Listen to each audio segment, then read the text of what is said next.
오늘 근데 아빠들이 많이 오셨어요. 엄마보다 영어를 잘해서 오신 거는 아닌지 잘 모르겠는데 오늘 월차도 내시고 다 어머니도 그러고 아버님도 그렇고 굉장히 귀한 시간인데 정말 주님의 지혜가 필요할 것 같아요. 기도할게요. 주님 감사합니다. 오늘도 우리를 불러주신 하나님, 우리 안에 서로 소통하고 마음을 연결할 수 있도록 이 언어를 주셨는데 주님이 주신 이 귀한 선물이 우리 자녀들에게 하나님이 원하는 방법으로, 하나님이 원하는 목적을 가지고 하나님께서 기뻐하시도록 우리 자녀들, 우리 다음 세대에게 정말 주님의 뜻을 전수하는 믿음을 전수해 주시는 귀한 어머님, 아버님, 선생님, 목사님들이 한 자리에 한 마음으로 하나 되게 하여 주시옵소서. 감사드리고 예수님 이름으로 기도드립니다. 위에서 그냥 넘겨주셔야 될 것 같은데 만약에 제가 여기 있구나, 이걸로 넘길 수 있으면 좋겠네요. 반갑습니다. 혹시 실물은 처음 보시는 분 계신가요? 이 유명한 사람을? 예. 그런데 제가 여러 가지로 유명하지만 그 중에 하나는 책을 썼다는 거예요. 이 책도 제가 책을 잘 쓰는 사람이 아니고 옛날 사진이 나오네요. 보니까 2008년도에 출간된 책입니다. 읽어보신 분이요? 안 읽었으면 빨리 사세요. 네. 베스트셀러인데 사실 모르겠어요. 몇만 권이 팔렸더라. 아직도 두란노에서는 스테디셀러로 팔리고 있는데요. 제가 글을 잘 써서 그렇게 된 게 절대로 아니고, 저는 글 쓰는 거 원래 이제 우리 하영조 목사님이 돌아가시기 전에 저희 학교를 한동안 막 1년에 여러 번 방문을 하셨어요. 방문하시면서 이거 글로 남겨야 된다, 글로 남겨야 된다. 그래서 두란노에서 출판을 할 수 있도록 하여간 1년 동안 편집하던 분이 제 사무실에 이렇게 상주하시면서 매일 출근하시면서 삶으로 가르치는 것만 남는다는 책이 나왔습니다. 저는 책 쓰는 걸 되게 싫어하는 사람이에요. 그래서 하영주 목사님 돌아가시고 이번에는 이재원 목사님이 두 번째 책도 내야죠. 그래서 제가 첫 번째도 너무 힘들었는데 어떻게 내요? 그랬더니 하여간 또 편집장을 상주시켜 주시면서 두 번째 책을 냈는데 혹시 아세요? 첫 번째 책에는 10분질도 안 팔린 책이라 여러분들이 안 읽었을 가능성이 많은데, 읽은 사람들 이거 봐, 빨리 다무지 다 사세요. 우리 책방에 있어요. 뭐죠? 삶으로 배우는 것만 남는다. 근데 사실은 굉장히 의미 있게 하나님이 저는 디자인해 준 것 같은데, 우리가 이 첫 번째 책은 사실은 저에게 가르쳐 주신 분들의 이야기가 중심적으로 나와요. 삶으로 가르치는 것만 남는다는 미세스 샤프 이야기라든지 저희 어머님, 아버님 이야기라든지 그리고 최영석 선생님 이야기도 첫 번째 책에 나와요. 저에게 기도를 가르쳐 주신 분. 그래서 그 이야기가 나오고, 삶으로 배우는 것만 남는다는 저와 함께 이제 자녀들과 학생들을 가르치려고 하는 동력자들의 이야기를 나눈 게 삶으로 배우는 것만 남는다라는 책으로 썼어요. 우리 학교의 교육 철학을 이해하시려면 저 책을 정말 심도 있게 한번 읽어보시는 것도 나쁘지 않을 것 같아요. 근데 제가 왜 책 소개하고 있을까?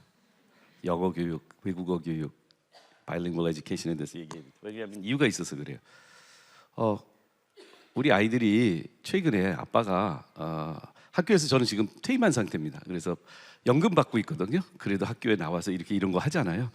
돈 하나도 안 받고. 근데 그렇기 때문에 자유로워요. 조금. 어제도 제가 잠깐 어머니가 좀 병원에 수술하는 게 있어서 어머니 모시고 병원 갔다가 돌아오는 길에 어머니 잠깐만 시간 주세요. 그러면서 어딜 갔냐면 그 모종 파는 가게를 저 지동에 있는 그쪽으로 가서 어머니 차에 잠깐 앉아 계시도록 하고, 제가 모종을 잔뜩 갖고 와서 어제 이제 또 갖다 놨는데 오늘 아침에 심으려고 그랬는데 이것 때문에 못 심고 있어요 지금.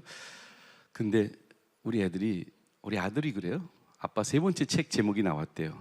그게 뭐냐고 그랬더니 삶으로 심는 것만 남는.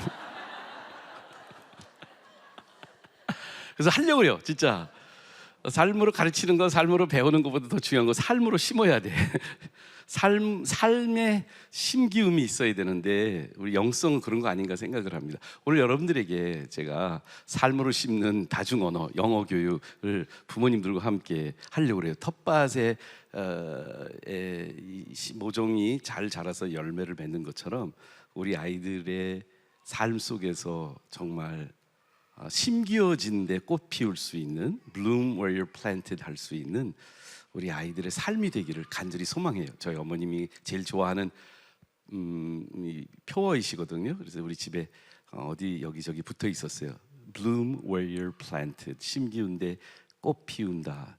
저는 그 씨앗이 어디에 떨어지든 보면 자라더라고요. 근데 환경이 맞으면, 그리고 생명력이 계속 유지될 수만 있으면 심기운데 꽃 피우는데요. 지금 대부분의 언어 교육은 죽은 교육입니다.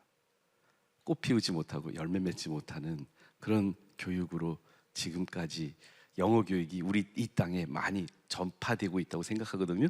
그래서 오늘 여러분들하고 생각하고 싶은 건 뭐냐면, 살아있는 삶으로, 삶을 보탬을 주고 삶의 활력을 불어주는 삶이 되는 그러한, 저는 여기서 영어 교육이라고 안 하고 다중 언어 또는 바이링구얼, 멀티링구얼 교육에 대해서 여러분들하고 이야기를 나누려고 해요. 왜냐하면 저희들이 여러분들이 이제 여기 왔는데, 어떤 식당에 왔는데 식당이 가지고 있는 철학이 있어. 근데 그 철학에 위배되게 자꾸 요구하시면 좋은 경험을 못하고 목적을 달성하지 못하고 가시거든요. 우리 CCA에서는요, 영어를 가르치는, 영어가 과목이 되는 학교가 아니고요, 바이링구얼하고 멀티링구얼한 경험을 학생들이 할 수 있도록 그렇게 디자인해 놓은 교육 과정입니다. 그런데 여기서 첫 번째부터 저는 다르다고 생각하는데, 삶으로 심는 다중언어, 바이링구얼 에듀케이션, 멀티링구얼 에듀케이션은 목적이 달라요. 그래서 이 목적을 먼저 생각해 보려고 해요. 솔직하게 우리 아이들이 영어 잘했으면 좋겠어요 하는 부모님들 한번 손 들어보실래요? 나 우리 아이가 영어 좀 잘했으면 좋겠어요. 예. 몇 분은 안 드셨네요. 예. 그 맞아요. 영어 왜 해? 한국서 살 거고 뭐 미국 나갈 것도 아니고, 뭐 사실 요즘은 뭐 영어 시험 뭐 꼭 잘 못 봐도 괜찮지 않나요? 이미 뭐 유치원 때 다 뛴다는데 중고등학교 때는 영어 공부도 잘 안 시켜요. 학원 안 보내요.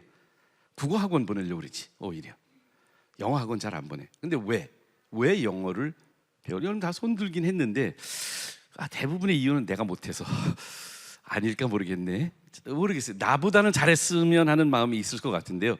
이 시간이 이실직고 하는 시간, 자수하여 광명 찾는 시간이 됐으면 좋겠는데, 옆에 있는 다른 어머니랑, 물론 이제 같이 앉으신 부부가 있어도 부부가 있으면 다른 분이랑 얘기하면 더 좋아요. 근데 하여간 솔직하게 나는 왜 내 아이가 영어를 배웠으면 좋겠다 하는 진심의 여러분들의 동기, 단순해도 좋아요.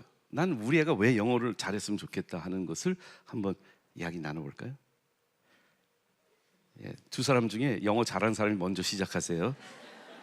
예, 좀 영어로 말해야 되겠죠. 예, 두 사람 중에 둘씩 많으면 세 번씩 한번 이야기 나눠주세요. 왜 영어로 해야 될까요? 이 물 마셔도 되는 거예요? 저 하나 마셔도 될까? 야, 뒤에 있는 분하고 얘기하셔도 좋아요. 이거 선물 아니죠? 자, 그래도 활발하게 이야기하신 분들이 앞에 계시니까, 뭐 메모까지 하시니까 옆에 있는 분이 뭐라고 얘기했는지 얘기 좀 해주세요. 좀 더 폭넓은 사고를 하고 지경이 넓어질 수 있고, 그리고 영어 자체가 아니라 이제 독서, 그리고 생각, 경험을 위해서 영어를 배운다. 국어를 위해 한국어를 배우는 것처럼. 네. 역시 수준 높아. 중앙의 학부모다. 뭐 그렇죠. 말투 신경적이지 않고 굉장히 심오해. 이분도 좀 다른 얘기가 있었나요? 셋이서 그렇게 얘기한 걸 정리 다 해주시. 이야, 아버님 옆에 엄마랑 이야기를 나누니까 좀 불편하지 않으셨어요? 이렇게 얘기하셨어요? 이렇게 얘기 안 나눴어요?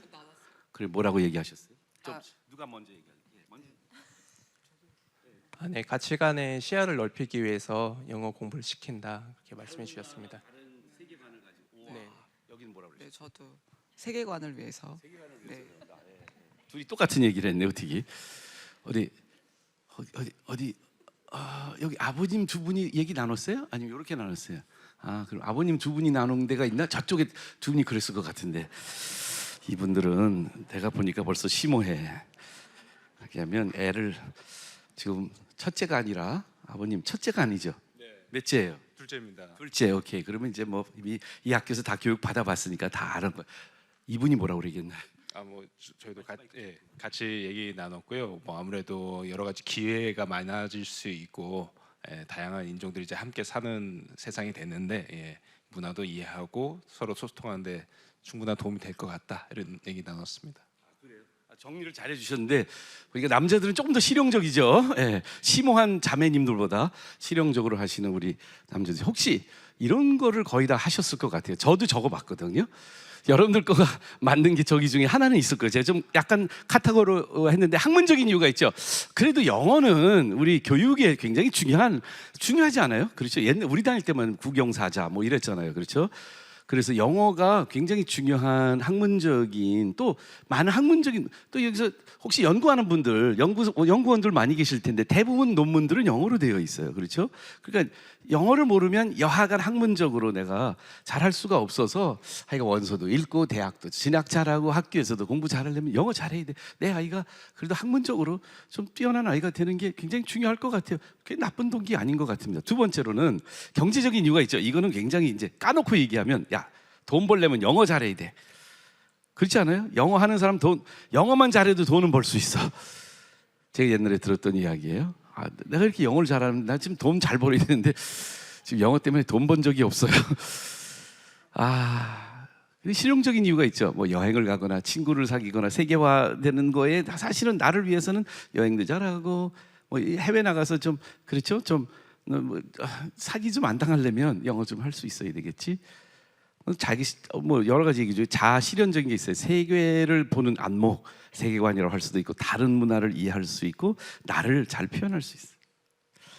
여러분 외국어 특히 영어 교육의 대부분의 그 예제들 영어 교육을 처음 배우면 이제 컨버세이션 영어를 배우려면은 어떤 것들이 주로 토픽이 많이 나오고 교재들이 많이 선정되는 줄 아세요? 나를 소개하는 방법이에요.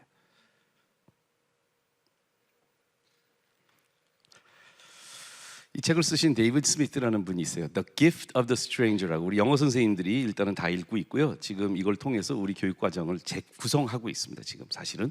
근데 이 Gift of the Stranger 쓴 데이비드 스미스라는 분은 미국에서 다른 언어 캘빈 대학교에 계신데요.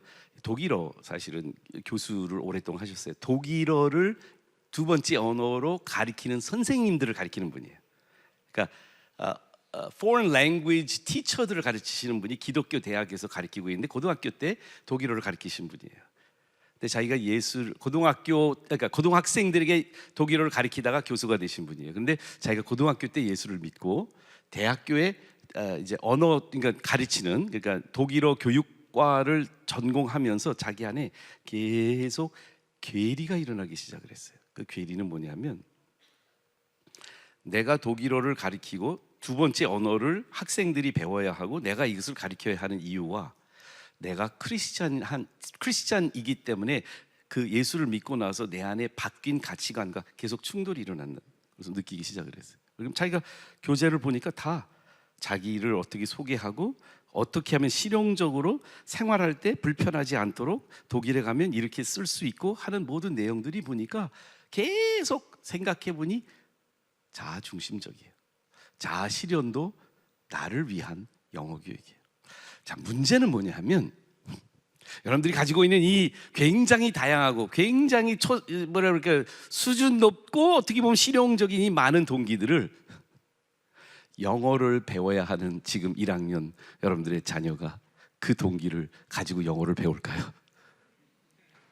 걔네들은 그래 내가 이 다음에 해외를 여행하면 영어를 쓸 수 있을 거야 라는 동기를 가지고 그 아이들 야 빨리 해요 이거 너한테 되게 도움이 된단 말이야 안 하면 안 돼 오늘 꼭 그 영어책 읽자 오늘 안 읽으면 너 큰일 난다 너 빨리 안 읽으면 너 텔레비 못 봐. 그 동기가 우리 아이들한테 있지 않다는 사실이에요.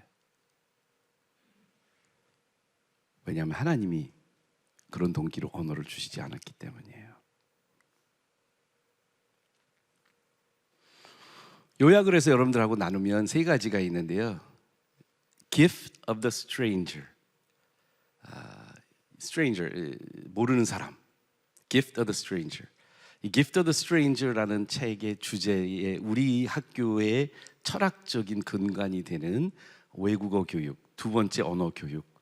어떻게 보면 저는 이걸 거기다 하나 더해서 바이링구얼 교육이라고 말씀을 드리고 있는데, 그러니까 동시에 두 가지 언어 이상을 할 수 있는 아이들이 목표가 되는 거예요. 그냥 쉽게 이해하면 나 같은 사람 만들고 싶어요. 여러분들의 자녀를 말입니다. 내가 좋아서요? 아니요. 제가 그 축복을 저희 부모님과 제가 자라나는 환경 속에서 누렸기 때문이에요. 여러분들의 아이들에게 그 축복을 주고 싶은데 생각보다 부모님들이 생각하는 동기와 하나님 생각하신 동기, 그리고 우리 아이들의 내재되어 있는 동기는 언어 교육에 달라요. 삶으로 심는 영어 교육을 하시려면 왜 그것을 해야 되는지에 대한 why가 조금 더 아까 드린 네 가지 정도의 동기보다는 깊지 않으면 안 돼요. 왜냐하면 그 동기로 하나님이 우리를 창조하셨기 때문이거든요.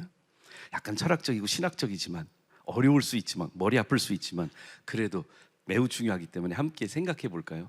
요약해서 말씀드리고 싶은 거예요. 여러분들, 하나님이 성경적인 가치에서 인간을 만드실 때 창세기 1장에 여러분들이 많이 들었던 이야기인데 이걸 한번 생각해 보세요. 하나님이 6일 동안 천지를 창조하신 스토리를 우리한테 창세기 1장에 쭉 이야기하다가 23절, 24절 정도 가서 사람을 만드는 이야기가 나와요. 그런데 나머지 온 피조물, 우주에 있는 모든 것들, 행성들이나 다 태양과 모든 우주의 모든 창조하신 것과는 다르고, 그건 다 말씀하시고 바로 빛이 있으라 그랬더니 빛이 생겼고요, 행성들이 생겼고요, 지구도 생겼고요, 다 만들어주세요. 말씀 한마디로 다 만들 수 있는데 사람만 다르게 만드셨어요. 사람을 만드실 때 하나님이 어떻게 하셨는지 혹시 기억하세요? 하나님이 일단 대화를 하세요. 삼위일체 하나님이 우리가 우리의 형상대로 사람을 만들 때 남자와 여자를 만들자고 협의를 보시고 만든 작품이 여러분과 저예요. 성부, 성자, 성령 하나님이 함께 사실은 저는 이제 회의를 느끼는 사람이라 회의를 하면 아무것도 안 되는 거를 많이 경험해 봤는데 삼위일체 하나님이 회의를 하시더니 그 회의를 통해서 우리를 만들어 내셨어요. 근데 더 중요한 거는 그 말씀이 우리한테 준 게 뭐냐면 하나님의 형상대로 image bearing gift, 하나님의 형상대로 우리를 지으셨는데요. 그 의미는 너무 심오해서 오늘 이거 한 몇 시간 강의 가지고는 되지도 않는 건데, 하나님의 형상대로 지음을 받았다는 것의 가장 본질이 뭐냐면 삼위일체적으로 만들어졌다는 거예요. 남자와 여자를 만드신 게 우리가 우리의 형상대로 사람을 만들자, 그리고 남자와 여자를 만드셨는데 이 사람의 하나님의 형상대로 지으심의 본질은 뭐냐 하면 여러 가지가 있어요. 하나님의 속성 중에 우리가 닮은 속성과 우리가 닮지 않는 속성이 있어요. 우리는 무소부위하지 않아요. 우린 전지전능하지 않아요. 하나님만 그러세요. 그건 우리에게 없어요. 근데 우린 그러고 싶어요. 그렇죠? 다 알고 싶어. 엄마들이 조스 테이블에 모이면 들었어? 글쎄 김효선 목사가 말이야 그랬대. 여러분들 다 알고 싶어. 다 알고 싶어. 가십을 하는 이유가 어디 있을까요? 전지전능하고 싶어서 그래요. 근데 우리는 하나님의 속성 안 닮은 거예요. 그런데 하나님 속성 중에 닮은 속성들이 있어요. 그 속성 중에 하나가 바로 뭐냐 하면 관계한다는 사실이에요. 가장 본질적으로 하나님을 닮고 반사하는 모습이 뭐냐 하면 성부, 성자, 성령 하나님이 셋이 영원 전부터 영원 끝까지 하나 되셨다는 사실이에요. 마음이 하나가 되시고 삶이 하나가 되시고 관심이 하나가 되셨다는 거예요. 이타성을 가장 탁월하게 가지고 있는 존재들이세요. 그리고 우리를 그렇게 만드셨어요. 그리고 인간에게만 언어를 주셨어요. 왜? 깊이 이해하고 알으라고. 그리고 하나님이 우리가 요한복음에 보면 그 삼위일체 하나님을 우리한테 이렇게 그리고 있잖아요. 태초에 말씀이 계시니라. 말씀이 함께 하셨는데 그 말씀이 곧 예수 그리스도라. 말씀이 육신이 되어 우리 가운데 거하심에 우리가 그 모습을 보니까 그 영광을 보니 하나님의 영광이에요. 하나님이 말씀 속에서, 그러니까 삼위일체 하나님이 상호 간에 이 소통하시는 것이 하나님의 속성의 중심이고, 그것이 우리의 모습이에요. 그래서 커뮤니케이션이 커뮤니티의 커뮤니언이라는 것은 이 소통한다, 이 통한다 이런 의미 커뮤니언. 우리가 이제 성찬이라는 단어가 커뮤니언인데 이 안에 커뮤니티, 커뮤니케이션 이 단어들이 다 같이 담겨져 있죠. 우리가 언어를 통해서 서로 커뮤니언하고 서로 소통하고 서로 이렇게 마치 성찬이 우리 몸이 되듯이 서로가 하나가 되고 그리고 그 안에 커뮤니티를 형성할 수 있도록 만들어 주신 가장 본질적인 하나님 닮은 꼴이 언어예요. 이게 선물이에요. 하나님의 형상대로 지음을 받았다는 거. 이야기를 하자면 되게 많지만 그런데 이 언어에는 어떠한 목적이 더 중요하게 있냐면 나를 위한 언어가 아니라 남을 위한 언어라는 거예요.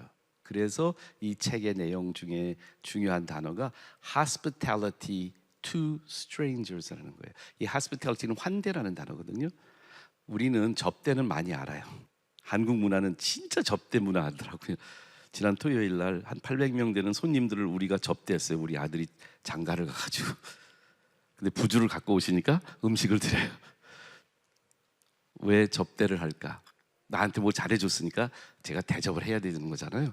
우리 문화는 접대는 잘 알아요. 근데 hospitality, 환대는 잘 몰라요. 환대는 뭐냐면 아무런 조건 없이 사랑하고 베풀기 위해서 섬기기 위해서 해주는 것이 환대이거든요. 그런데 누구를 환대해야 된다고요? stranger, 모르는 이웃이 stranger예요.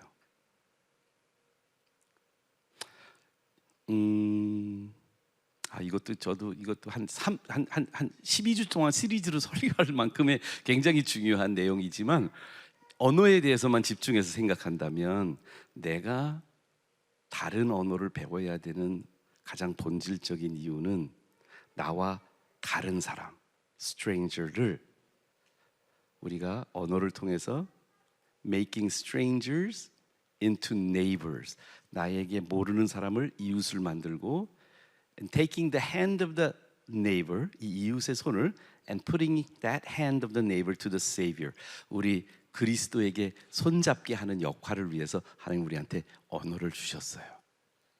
이게 정말 성경의 언어의 동기이거든요.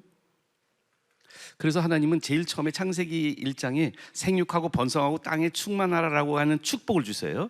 그리고 그 축복을 통해서 Great commandment를 주세요. 우리에게 축복한 것에 하나님 형상대로 지음받기 위해서 우리가 가져야 될 언어와 소통의 가장 중요한 동기가 있는데 그건 뭐냐면 Great commandment, 세상에서 제일 큰 명령이에요. 하나님의 계명의 중심이에요. 예수님이 나중에 마태복음의 젊은 율법사한테 가르쳐 주세요. 그런데 그 젊은 율법사가 이미 다 알고 있었어요. 그게 뭐였죠? 그 계명은 크게 두 가지로 나누는데 그게 뭐죠? 하나님을 마음을 다하고 성품을 다하고 뜻을 다하고 하나님을 사랑하고, 두 번째는 뭐죠? 내 이웃을 내 몸과 같이 사랑하라. 이것이 Great Commandment예요. 그런데 이 Great Commandment가 Great Commission, 마태복음에 예수님이 그 율법사에게 이야기를 해주고 마지막에 제자들에게 마태복음 제일 끝에 28장 18절에서 20절에 뭐라고, 너희는 가서 모든 족속으로 제자를 삼아 아버지와 아들과 성령의 이름으로 침례를 주고 내가 너희에게 가르쳐 분부한 모든 것을 지키게 하라. 볼지어다 내가 세상 끝날까지 너희와 항상 함께 있으리라. 이걸 Great Commission이라고 하거든요. 땅끝까지 가서 복음을 전해야 되는데, 여러분, 땅끝까지 가서 복음을 전하기 위해서 지금 선교단체 중에 제일 대표적으로 일을 잘하고 있고 그런 것을 실현하고 있는 GBT라는 선교단체가 있어요. GBT는 뭐냐면 언어, 성경 번역하고 있는 거예요. 기본적으로 말씀을 번역해서 그 나라 말로 그리스도의 복음을 들을 수 있도록 하는 일, 이것이 지상 과제이거든요. 한국말로 성경이 번역이 됐기 때문에 여러분과 저는 복음을 듣고 예수님을 개인의 구세주로 영접하고 우리의 죄의 문제를 해결한 가장 본질적인 변화를 누군가는 우리 말로 하나님의 말씀을 전해줬기 때문이에요. 우리 CCA의 바이링구얼 에듀케이션, 다른 언어를 배워야 하는 동기는 이 세 가지 안에 다 내포되어 있습니다. 하나님을 닮고 남을 돕고 그리고 복음을 전하기 위한 것. 심오하지 않아요? 그럼 꼭 배워야 되지 않겠어요? 아까 영어나 다른 말, 꼭 영어만 아니에요. 저는 아주 희귀한 언어도 좋아요. 아무 쓸모가 없는 아프리카의 언어, 아주 소수 종족의 언어를 우리 아이가 배워야 하는 이유가 여기 있는 거 아닐까요? 근데 세상의 역사는 이 책에 나온 것을 정리해 드리는 건데요. 세상의 역사는 언어에서만큼은 두 가지의 성경적 기록이 있거든요. 바벨탑의 역사가 있어요. 바벨탑에 대한 오해가 너무 많아요. 바벨탑은 한 언어로 있다가 하나님이 바벨탑 타는 사람들이 꼴도 비기 싫어가지고 여러 나라 말을 만들어서 그때부터 한국말이 생긴 거가 아니요. 이 책에 있는 모든 내용들 다 설명하기는 어려운데 아펜딕스로 따로 이 바벨탑 창세기 11장을 이 강의를 해주셔요. 근데 너무 저는 여기에서 이 책의 가치를 뽑아냈어요. 이 부록에 몇 페이지 되지 않는 그건데 창세기 11장의 이야기를 성경적으로 잘 푸는데 여러분들이 잘 읽어보시면 거기 구음이 하나요 이런 말이 있어요. one lib이란 단어가 있어요. 한 언어가 아니라 남는 언어가 생겨난 거예요. 하나님은 처음부터 다이버시티로 우리를 만드셔요. 뿐만 아니라 우리 안에 다양한 것을 수용할 수 있는 능력을 하나님 우리한테 부여해 주셨어요. 하나님이 우리에게 부어주신 하나님의 속성의 능력 중에 언어의 능력은 모노링구얼일까요? 한 가지 언어만 할 수 있는 능력일까요? 멀티링구얼일까요? 여러분들 어떻게 생각하세요? 여러분들 우리의 자녀는 한 언어만 잘할 수 있는 구조를 가지고 있을까요? 아니면 8개나 13개 나라 말도 할 수 있는 가능성과 잠재력을 가졌을까요? 후자이죠. 근데요, 제가 우리 학교에서 초등학교 1학년 때부터 영어를 가르친다고 94년도에 학교 개교하면서부터 영어 교사와 함께 바이링구얼 에듀케이션을 우리 학교에서 시작했더니 이 개교하고 1년 정도 안에 교육청 장학사님이 오셔서 저를 2시간 동안 혼내켰었어요.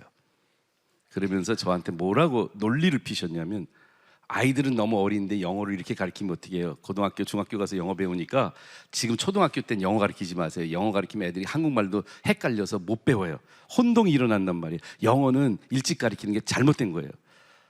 제가 그분한테 말하려고 욕까지 올라오다가 제가 헷갈리게 보이시나요? 물론 내가 헷갈리게 보이긴 했을 거야.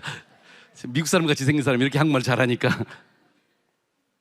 근데 저는 제가 경험한 것을 정말 우리 아이들한테 나눠주려고 제가 가지고 있는 이 언어에 대한 이론은 단순히 이론적인 게 아니라 제 안에 굉장히 임상적인 게 많거든요. 그러니까 저와 제 동생들을 보면 어떻게 하면 영어와 한국말이 그 얘기 많이 들으시잖아요. 뭐냐면 사실은 어렸을 때 왜 다른 언어를 빨리 일찍 익스포즈 되고 그거를 포용해야 되냐면 하나님이 바벨탑 사건이 일어나기 전에 이미 인류에게 여러 언어가 다 포함되는 언어적 능력을 벌써 부어주셨고 잠재적으로 주신 게 아니라 이미 주었는데 바벨탑의 문제 때문에 그것을 국한시켜버린 거예요. 그래서 다시 한번 태초에 하나님이 우리를 섭리하신 그 우리가 언어적 잠재 능력이 문제는 왜 모노링구얼 하느냐면 저는 바벨탑의 동기들이 있어서 이 부분이 계속해서 우리는 이게 여러 언어를 못하는 아직도 그 하나님의 어떤 징계의 후유증으로 계속 여러분들 13개 언어 할 수 있으면 얼마나 좋을까? 근데 할 수 있는 이미 틀을 다 하나님 다 주셔서요. 제가 오늘 시간이 있었으면 다 영상을 보여줄 텐데 4살짜리 러시아 애가 있어요. 벨라라는 친구가 있어요. 벨라라고 쳐보시면 인터넷에 나오는데 13 언어를 처음 4살 때는 7나라 말인가 8나라 말을 유창하게 했고요. 러시아에서 태어난 벨라라는 애가 근데 지금은 한 9살 됐는데 13 언어도 유창하게 할 수 있는 아이가 되었어요. 여러분들이 보시면 그 영상에 보면 얘가 이게 일부러 그거를 이렇게 설정해 놨더라고요. 좀 큰 한 초등학교 아이들이 원어를 하는 아이들이 독일어, 영어, 스페인어, 또 무슨 영어 한 7가지 언어로 이 아이가 가면서 계속 뭐를 사야 돼요. 뭐를 사고 대화를 해야 되는데 그걸 그냥 자연스럽게 그 언어로 막 하고 있어요.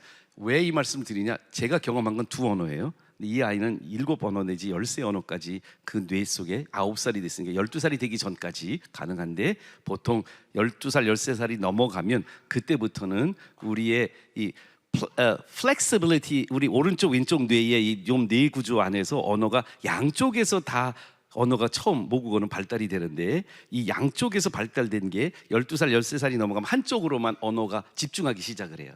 그래서 13살 이후에 영어 배운 사람들이 있으실 거예요. 중학교 때부터. 그분들이 영어 잘하는 분도 사실 한쪽에서만 영어가 작동이 돼서 어떻게 하냐면 영어를 말하면 그 안에서 번역기를 돌려가지고 한국말이 나와요. 저는 번역기를 안 돌려요.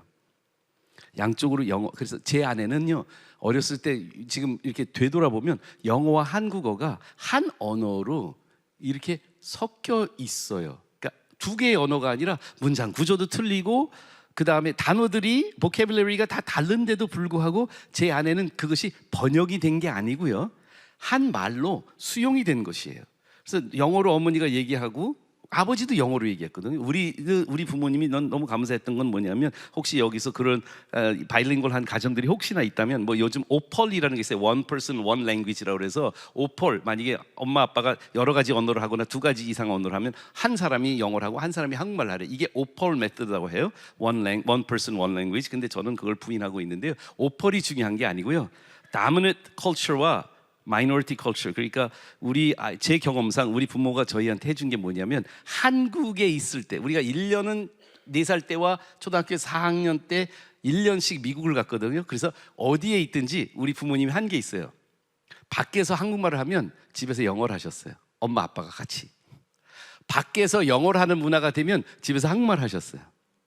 혹시 이해하세요 무슨 얘기인지? 그래서 저는 엄마가 영어하고 아빠가 한국말 하는 그런 거를 강조하고 싶지 않고, 저는 그 부족한 부분들을 부모님이 메꾸어 주시는 것, 가정에서 익스포즈 시켜주는 게 더 효과적인 방법이라고 일단 저희 경험상은 되는데, 여하간 하고 싶은 이야기는 뭐냐면, 저에겐 엄마 집에서 영어를 듣든지 밖에서 한국말을 듣든지 이 언어의 구별이 없었어요. 그래서 제 아내는 AI보다 좀 빠른 이해와 습득과 해석이 일어나서 동시 통역이 가능한 삶을 초등학교 때부터 살았어요. 좀 부럽죠? 근데 여러분의 어이가 그렇게 될 수 있다니까요. 거짓말이 아니라니까요. 아니, 그리고 임상적으로 이미 우리 학교에서 조금 경험하고 있어요. 저기 넘어가 버렸네. 괜찮아요. 근데 왜 그러냐면, 바벨탑의 문제가 뭐였냐? 바벨탑의 중심은, 언어와 연관되어 있는 중심이 뭐냐면, 바로 우리가 지금 경험하고 있는 이 모노링구얼 다모니즘의 문제예요. 그 초등학교 장학사가 저한테 말한 거, 헷갈릴 거니까 한국말만 가르쳐라. 또는 영어를 어떤 개인적인 욕구와 동기가 실용적이거나 경제적이거나 여하간 심지어 학문적으로 공부 잘해야 성공할 수 있으니까, 이런 동기가 언어가 되어 있는 것이 바로 바벨탑의 문화라니까요. 문제는 이 바벨탑의 문화가 우리 한국 땅에 수많은 언어 교육의 그 인프라 속에 다 스며들어가 있어요. 학원에서도 그렇고요, 영어 교재를 파는 데도 그렇고요, 인터넷에서 뭔가 만들고 있는 모든 것들이, 제가 이걸 일반적으로 싸잡아서 비난하려고 하는 게 아니라 동기 자체가 바벨탑의 동기라니까요. 당신의 아이가 성적을 잘 내고 영어를 잘해서 성공해서, 그런 동기로 우리가 바벨탑의 문화를 가지면 하나님의 바벨탑에 일어났던 일들이 지금도 우리 안에 일어난다니까요. 결국은 그 동기를 가지고는 지속적으로 그리고 깊게 제대로 언어를 배울 수 있는 그 기능을 우리가 오히려 역행할 수 있는 가능성이 되게 많다는 거예요. 우리 중앙에서 학원을 보내지 말라고 얘기하는 거, 특별히 영어 학원을 보내지 말라는 건, 여러분들이 볼 때는 얘를 영어를 하니까 학교에 성적이 잘 나오고 영어 시간에 잘 적어, 우리 애가 영어 시간에 혼자 왕따 되는 것 같아요, 이렇게 고민하는 엄마들이 내가 학원을 보내는 이유가 거기 있다고 얘기하시는데요. 여러분들, 바벨탑 쌓기를 계속하고 있는 이 문화 속에서 끊임없이 그 가치를 우리 아이들한테 강화시켜주면 우리 아이들의 영어 교육이 정말 제대로 될까요? 실적이 나올 수 있어요. 바벨탑은 탑을 쌓는 데는 성공했단 말이에요. 두 가지를 얘기하거든요. 우리가 이름을 내고 지면에 흩어짐을 면하자. 집중되는 권력, 집중되는 명예, 집중되는 나로 언어를 배울 수도 있어요. 근데 문제는 뭐냐면, 원래의 하나님의 의도와 역행하는 거잖아요. 왜 바벨탑이 저렇게 심각한 문제였는 줄 아세요? 하나님이 생육하고 번성하고 땅에 충만하라. 하나님이 diversion, 하나님이 계속해서 우리가 다른 사람들 포용할 수 있고 다양성을 수용할 수 있고 다른 사람들을 섬길 수 있는 그 하나님의 속성을 닮을 수 있도록 우리에게 커뮤니케이션 툴을 주셨는데, 그걸 가지고 내 이름을 내고 내 권력을 모아서 지면에 흩어짐을 면하려고 하는 이 동기를 가진 언어 교육 때문에 오늘날 우리들은 반복적으로 모노링구얼한 바벨탑의 저주를 우리 다음 세대에게 흘려보내고 있는 것입니다. 네, 하나님의 역사는 계속해서 지금 출애굽기 저희가 원천교에서 공부하고 있는데 출애굽기 보세요. 이 바벨탑의 이야기하고 출애굽기 1장의 바로의 이야기하고 똑같은 이야기예요. 다미넌트 컬처. 우리 애굽의 문화가 이 히브리 문화를 물리쳐야지. 그래서 이 사람들 그 나라 말 못하게 하고 그 나라 아이들을 못 낳게 하고 그래서 남자아이 낳으면 죽이고 그래서 애굽의 문화가 이스라엘의 히브리의 문화의 독특함과 소수 민족에 대한 인정과 수용을 거절하고 그들을 이용하고 착취하고 죽이려고 하는 그 문화 속에서 하나님이 이스라엘 민족을 끄집어내서 출애굽시켜 주시잖아요. 성경은 끊임없는 그 바벨탑으로부터의 탈출이에요. 근데 바벨탑이 11장에 나오는데 12장에 뭐예요? 그 바벨탑이 어디 세워진 줄 아세요? 그 바벨탑이 지그랏, 지금으로 말하면 메소포타미아, 티그리스, 유테프락 말이 잘 안 되지만 그 양대 산맥이 일어나는 거기가 바벨론, 지금 바벨탑이 옛날 고대 바벨론인데 우리 교회 지금 다음 교회 다니는 우리 김지열 집사님이 EBS 지금 사장님이신데 그분이 EBS에 그 프로그램 다큐멘터리 만드셔서 이 바벨탑을 직접 취재하시고 영상을 찍어 놓은 게 EBS 또는 인터넷에 있는데요. 여러분들 유심히 보면 바벨탑이 하나 게 아니라 여러 개예요. 그 고대 바벨론에 가면 지금도 그 흔적들이 지그랏으로 남아 있거든요. 그러니까 높이 탑 쌓기를 여기저기 하기 시작한 거예요. 그리고 주도하는 문화들이 작은 문화들을 다 장악하고 한 나라 말만 쓰도록 자기네가 익숙한 것만 쓰도록 다 노예화시키고 했던 그 거기에서부터 하나님 어떻게 해요? 아브라함을 갈대아와 우르 지역에서부터 나오게 하세요. 그리고 가나안 땅에 가서 이스라엘 민족을 만드세요. 그런데 그 민족이 어떻게 돼요? 애굽에 가요. 여러분들 양쪽 문화에 그림 단어가 뭐예요? 그 문화를 가면 눈에 지평선, 사막의 지평선에 보이는 게 바벨탑이 보이네. 애굽에 가니까 피라미드가 보이네. 양쪽 다 자기 이름을 남기기 위한 파로가 왕들이 지배하는 계급들이 다른 계급들을 물리치고 없애려고 하는. 여러분들 일본이 우리나라 와서 제일 먼저 한 게 뭐예요? 언어와 이름을 말살하는 거였잖아요. 이게 바벨의 문화라니까요. 우리가 영어를 가리키는 것조차도 바벨적 가치를 가지고 가리킬 수가 있는데 계속 성경은 우리한테 보여주고 있어요. 하나님의 역사는 출애굽하는 역사라고. 하나님의 역사는 계속해서 소수와 stranger, 나그네와 과부와 이러한 고아들을 위해서 하나님이 구약시대에 계속해서 이스라엘 민족을 구원해내신 이유 중에 하나가 그들을 품으라고 구원해내주신 이유거든요. 그게 오순절에 가서 예수 그리스도와 성령님에 의해서 완전히 하나님이 이 땅에서 실현하기 시작을 해요. 근데 오순절의 역사가 뭐예요? 성령이 너에게 임하시면 너희가 권능을 받아서 예루살렘과 온 유다와 사마리아와 땅끝까지 가서 나의 증인이 되라는 명령을 실현할 수 있는 Great Commandment와 Great Commission을 실현할 수 있는데 거기서 어떻게 돼요? 그 사도행전 2장 8절에 보니까 어떤 일이 일어나요? 우리 각 사람이 난 곳 방언으로 듣게 됨이 무엇이냐. 여러분들 착각하지 마세요. 베드로가 방언한 사람 아니에요. 베드로는 그냥 히브리 말로 설교했어요. 근데 듣는 게 자기 말로 들렸어요. 다 히브리 말로 들은 게 아니에요. 메소포타미아 사람들은 자기네 나라 말로, 애굽 사람들은 자기네 나라 말로, 아라빅은 아라빅으로 해서 자기의 문화와 언어와 배경을 존중해주는 다양한 언어로 듣게 돼요. 바벨탑은 한 언어로 집약을 하고 자기 이름을 내려고 탑을 쌓고 사람들을 정복하고 착취하고 그 문화로 언어를 배웠는데 오순절의 하나님의 역사는 뭐냐 하면 모두가 각자의 개성과 문화와 이것을 이해해 줄 수 있는 그러한 하나님의 회복이 커뮤니케이션을 통해서 이루어지는 것이 오순절의 역사였어요. 저 오늘 헌금해도 되겠죠? 지금 설교 같은데.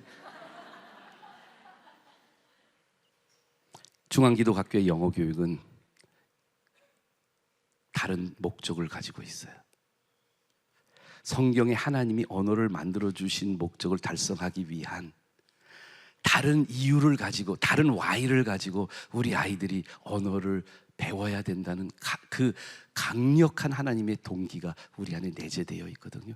그 내재된 동기를 부모님이 공유해 주시기를 초대하는 거예요. 여러분들이 언어 교육에 있어서 특별히 영어를 배워야 되는 Y가 학교와 교회와 가정이 하나 된다면 얼마나 좋을까.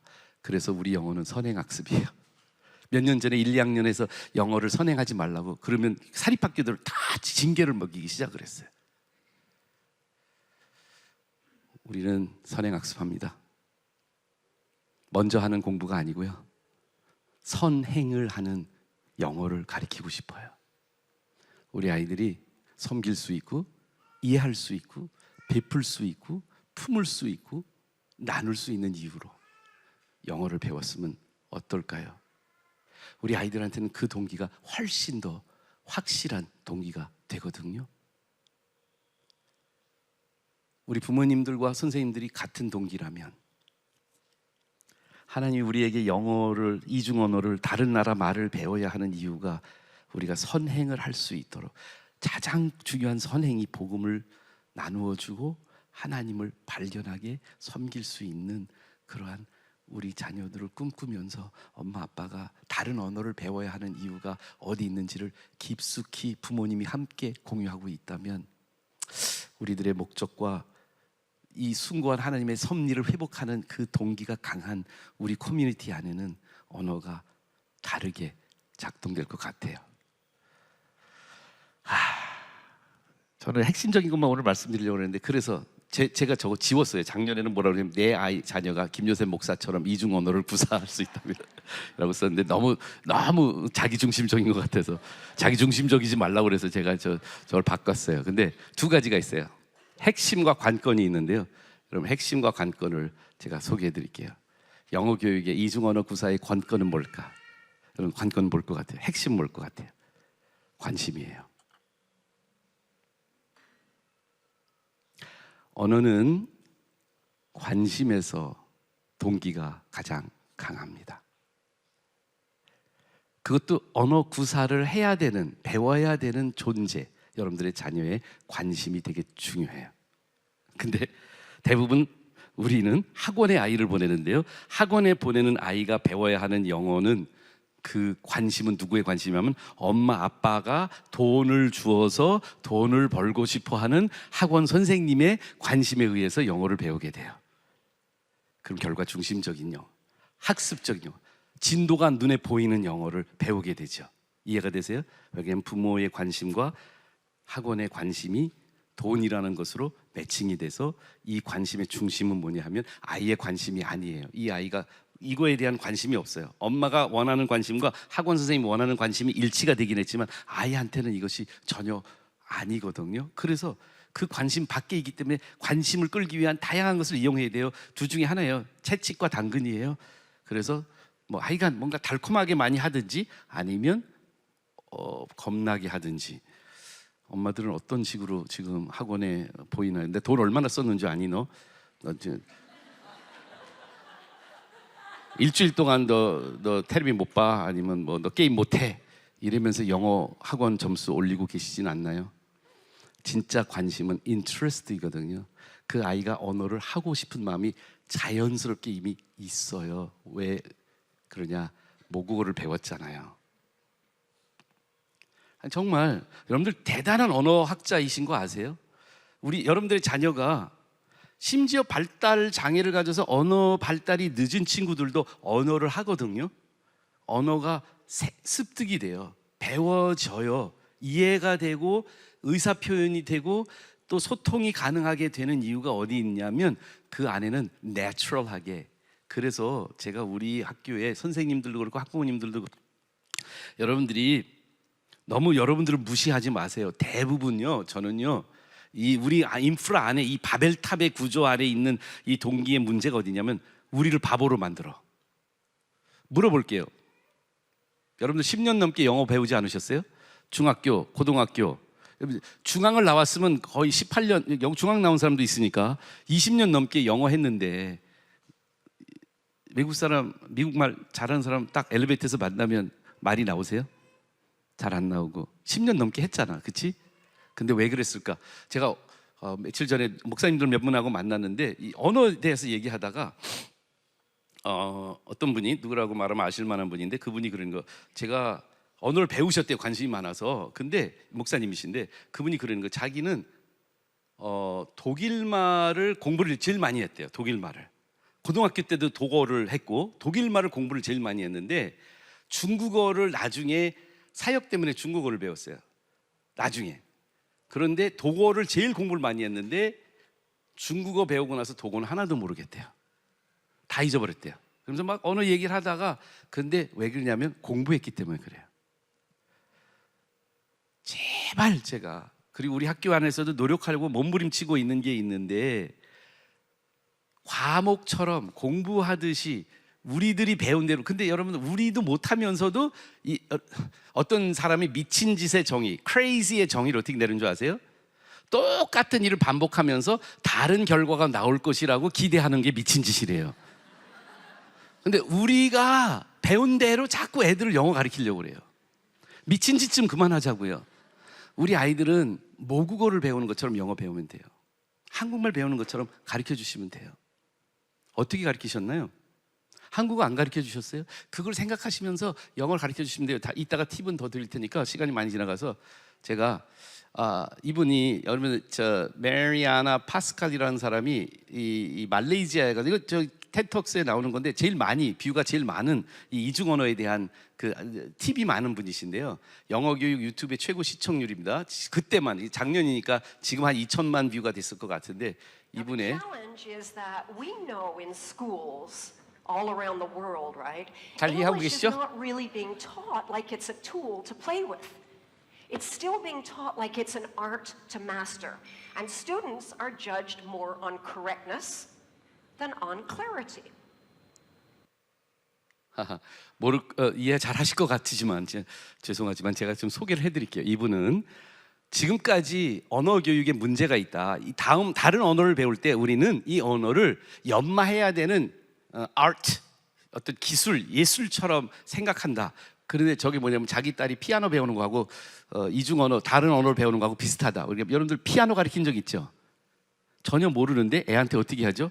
야, 엉덩이 힘이 센 애가 이긴다. 계속 연습해라. 연습 끝마칠 때까지 간식 안 준다. 연습해라. 그러면 애는 저렇게 피아노 연습을 해요. 하고 싶지 않아서. 근데 이분이 말레이시아에서 이 영어를 가르치시는데 말레이시아 아이들이 이 게임 하는 거를 보면서 아이디어를 배웠대. 게임을 배우는데 게임이 또 하나의 언어이거든요. 컴퓨터 게임은 게임의 기술이 엄청나게 좋은 애들을 보면서 이분이 영어 팁을 배우기 시작하는 건데 게임을 배운 아이들은 어떻게 배우고 있느냐 하면 잘못해도 어떻게 해요? 피아노 잘못하면 막 야단 맞아요. 그 잘못했다고 막 야단 맞으면 애가 더 주눅이 들어서 안 하는데 게임은요 잘못해도 또 죽어도 또 다시 가고 또 다시 가고 또 다시 가고. 이분이 팁을 주는데 이렇게 합니다. 학습적으로 영어를 배울 때, 학문적으로 영어를 배울 때 우리가 잘못된 방식으로 이거를 마치 어떤 목표 달성을 해야 되는, 점수를 따야 되는, 성적을 내야 되는 그런 용도로 할 때는 정확도에 굉장히 포커스한다고 이야기를. 이분의 저 영상을 제가 요약한 거예요. 근데 정확도인데 이분은 정확도보다 선명도가 더 중요하다. correctness보다 clarity가 중요하다. 이 선명도라는 의미는 뭐냐면 놓치지 않는다는 거예요. 이해가 됐으면 그러니까 내가 지금 발음이 틀렸어. 엄마들한테 우리가 이제 책 읽어주세요, 아빠들한테 책 읽어주세요 그러면 대부분 부모님의 핑계가 있어요. 난 못해요, 내 발음이 너무 나빠서요. 정확도가 문제가 아니에요. 문법이 문제가 아니라니까요. 이 제대로 언어를, 이중 언어를 배우는 사람들의 그 차이가 뭐냐? 그 차이는 뭐냐면 정확도에 신경 쓰지 않는 거예요. 제가 같이 동역했던 사람들 중에 지금은 이제 중국에 가서 살고 있는 한 목사님이 계세요. 이분이 이제 제 후배인데, 고등학교 후배인데, 이분이 제가 이제 미국에서 돌아오자마자 많은 이제 동료 사역자들하고 이렇게 있는데 보니까 영어를 제일 잘하는 동기가 있더라고요. 미국을 한 번도 안 갔는데. 근데 이분이 왜 영어를 잘하나 봤어요. 그랬더니 어떤 사람이 영어를 잘하는 기법이 뭐냐 그래서 혀가 안 돌아가서 영어가 안 된대. 그래서 혀를 어떻게 좀 잘 굴리는 거를 배워야 돼. 혀의 구조가 문제인가? 아니, 혀의 문제가 아니에요. 두뇌가 나빠서 영어가 안 된대. 단어를 암기를 못해서 영어가 안 된대. 두뇌의 문제가 아니에요. 근데 내가 알고 있는 이 한 분, 진짜 영어를 잘하는 한 분의 유일한 한 가지 신체 구조가 있어요. 그게 뭐냐면 얼굴이 두꺼우면 영어를 잘해요. 그게 무슨 뜻이냐? 두려워하지 않고 실수를 무서워하지 않고 clarity, 선명하게 놓치지 않고 이해하고 내 의도를 전달해 주는 것에 포커스하기 시작을 하면 이거가 틀렸나? 발음이 맞나? 문법이 맞나? 이런 것에 포커스하는 것과 정다른 저희가 나오거든요. 제가 왜 이 말씀을 드리냐면 여러분들 책을 읽어드리라고 부탁을 할 거예요. 내 발음 걱정하지 말고요. 문법 걱정하지 말고요. 이 아이에게 선명하게 이 의도가 전달되고 있는지를 엄마의 의도와 아이의 의도가 일치하는 것을 보시는 게 더 중요하거든요. 이 피아노를 배우는 것과 피아노를 즐기는 것과는 배움과 사용의 간극이 커요. 그러나 게임을 하는 아이들을 보면 그 배움과 사용의 간극이 짧아요. 지금 팁 하나 아이들이 뭐 팁을 하나 받아요. 그럼 바로 사용할 수 있잖아요. 우리가 언어를 잘 배우려면 이 살아있는 언어로, 삶으로 언어를 심으려면 바로 저렇게 해야 돼요.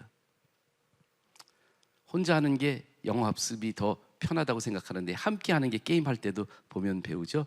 이런 걸 다 이야기하면 항상 되는데 핵심은 이거예요. 언어의 관심은 관계에서부터 시작되는 거다. 제가 우리 학교에 아이들이 정말 바이링구얼 하려면 어떻게 할까 고민을 오랫동안 하고 계속하고 다른 부분도 많이 관계를 했지만 제 안에 저의 모습을 우리 아이들의 모습 속에서 반사하기 위해서 어떻게 할까 국리를 많이 했어요. 국리를. 근데 제가 국리의 극치가 뭐였냐면 그래서 국리하면서 우리 학교 처음 오픈할 때 학생 수는 더 많았거든요. 학급당 48명이었어요.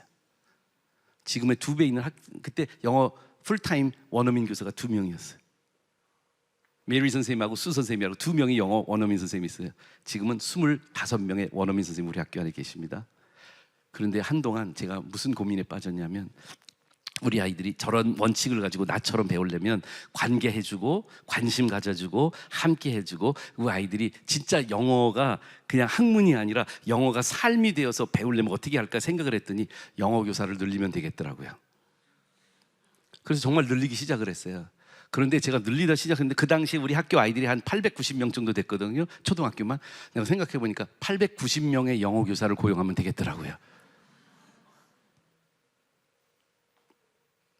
그러다가 어느 날 하나님이 딱 제 안에 그것도 우리가 선행학습하지 말라고 한 그때에 어쩔 수 없이 영어 교사 막 늘리다가 막 한 반에 영어 교사, 한국 교사 이렇게 두면서 늘리다가 그렇지 이렇게 하면 아이들이 관심도 갖고 그렇게 되는데 어느 날 하나님이 보여주기 시작을 했어요.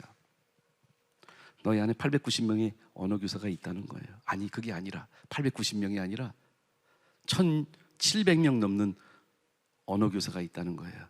모국어를 가르쳐 주신 부모님들이요. 여러분들이 모국어를 가르쳐 주신 더 깊숙한 이유요.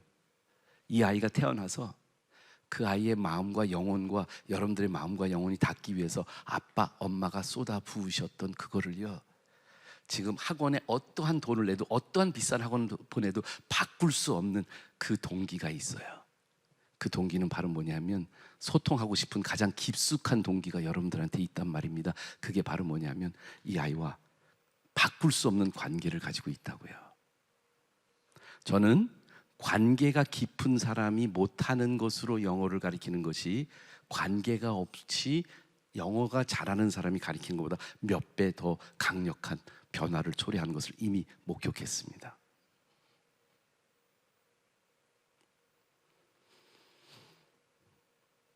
두 언어에 익스포즈가 되면 두 언어를 다 잘할까요?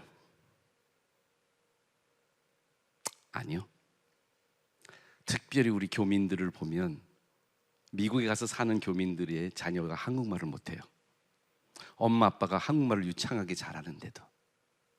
여러분들 우리가 영어를 못하기 때문에 우리 아이들한테 영어를 이중 언어로 못 가르칠까요? 아니요. 문제는 내가 영어를 얼마나 잘하고 다양한 언어에 얼마나 많이 익스포즈 되느냐도 중요하지만 그보다 더 중요한 게 있어요. 우리들 안에 그렇게 할 만큼 사랑의 마음이 있고 헌신의 마음이 있느냐는 거예요. 여러분들 학원에 보내는 거는 수월할 수 있어요. 다른 사람한테 맡기는 거는 수월할 수 있어요. 그러나 내 아이의 두 번째 언어도 첫 번째 언어처럼 배울 수 있도록 우리가 제공할 수 있는 다른 사람이 갖고 있지 않은 그 파워풀한 동기와 힘 여러분들이 가지고 있다고요. 하나님이 주셨다고요.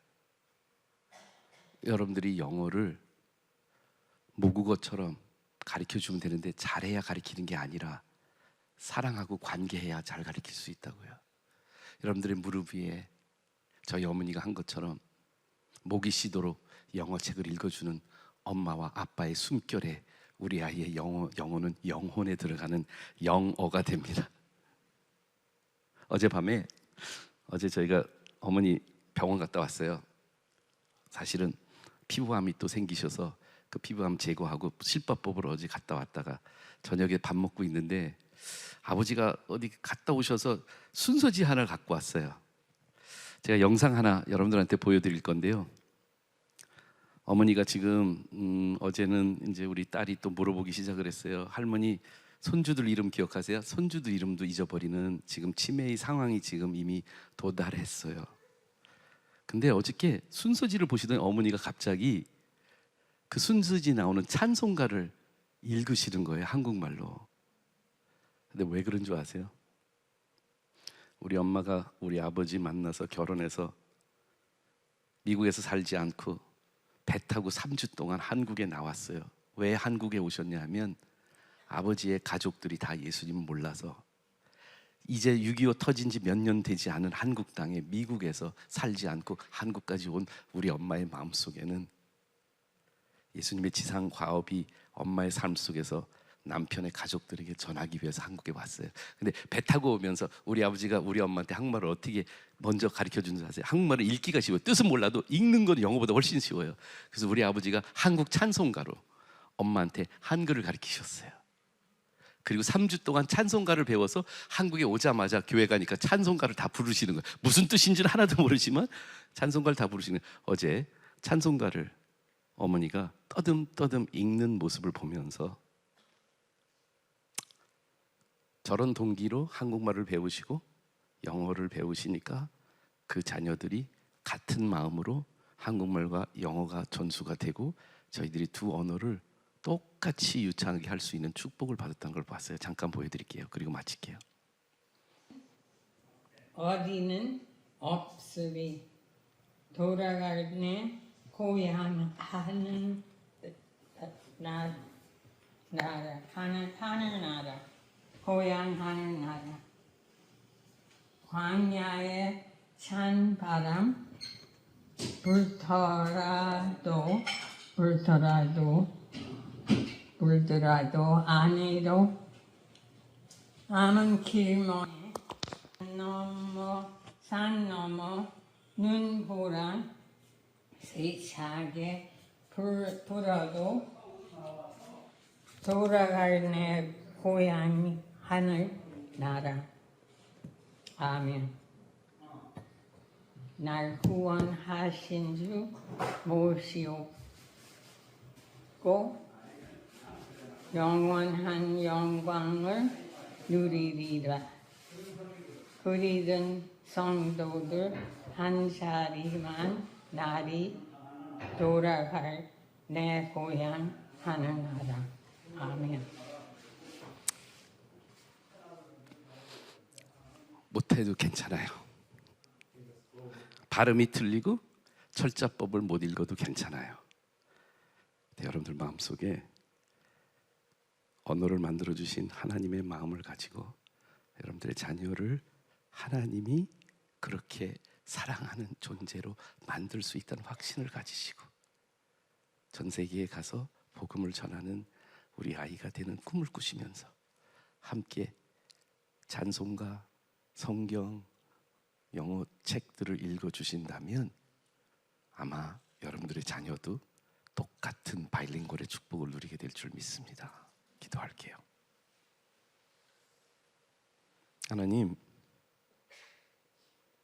우리 자녀들을 선물로 주셨고 그 자녀들에게 하나님을 기억하게 하며 하나님을 닮은 엄마 아빠의 모습을 반사하면서 그 아이들의 삶 속에 돈을 많이 벌거나 성공하거나 좋은 대학에 들어가는 것의 동기가 아니라 이웃을 사랑하고 섬기며 하나님을 깊이 경외할 수 있는 자녀로 키우기 위한 동기를 가지고 우리가 학교도 보내고 영어도 시키고 그리고 이 세상을 살아갈 수 있도록 축복하여 주시옵소서. 무엇을 위해서 사는지 다시 한번 생각하고 우리 아이들이 그런 숭고한 하나님의 섭리를 먼저 제대로 마음속 깊이 이해하며 진정한 사랑의 부모님 밑에서 사랑을 배우고 관계를 배우고 그런 가운데서 하나님 또 좋은 기능들을 하나님 주신 그 능력들이 발휘될 수 있도록 축복하여 주시옵소서. 모든 말씀 예수님 이름으로 기도드립니다.